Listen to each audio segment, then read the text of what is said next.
know, I think I changed my mind. I wish you'd all die. You know, I think I changed my mind. I wish you'd all die. Hey guys, long time no see without any videos. Apologies for not really posting a lot, but it's been a very busy time in my life. So today we have a map part for the Breezepelt spoof map from Harrier. So we're just going to talk through how I made it. So this is the first sketch you can see.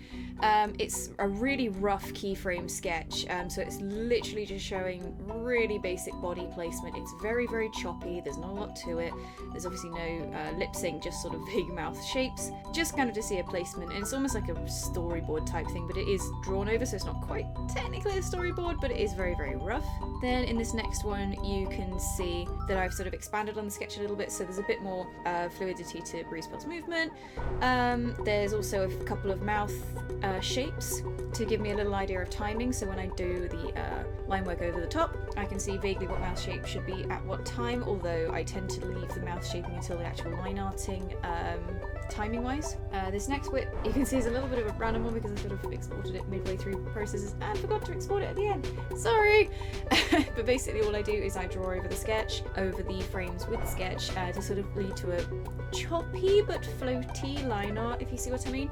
And then we carry on to the next one to show you what I do next. And in this one, I basically just tween, so that is in-betweening, where I fill in the gaps with more frames just to basically give the line art much more fluidity. This is fairly tedious to do, and you can kind of do as much as you want, as much as you think you require for each thing. I didn't go too overboard for this because this map isn't like super animation centric, but I gave it enough to give it a good amount of fluidity to make it a little bit believable. But yeah, so it was quite nice this one because it wasn't too tedious. And then in this last work in progress shot, you can see I've started some colouring. With colouring for, like I said before with markings, you can see his markings are not on here. Breezepelt's markings are not on here yet.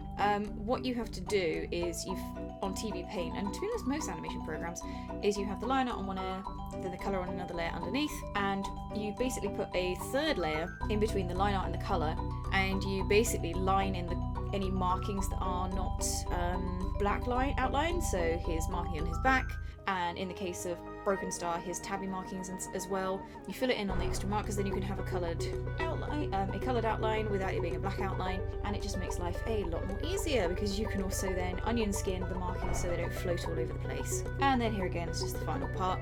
You can see it all in action. Just a quick background. It's nothing too like detail heavy.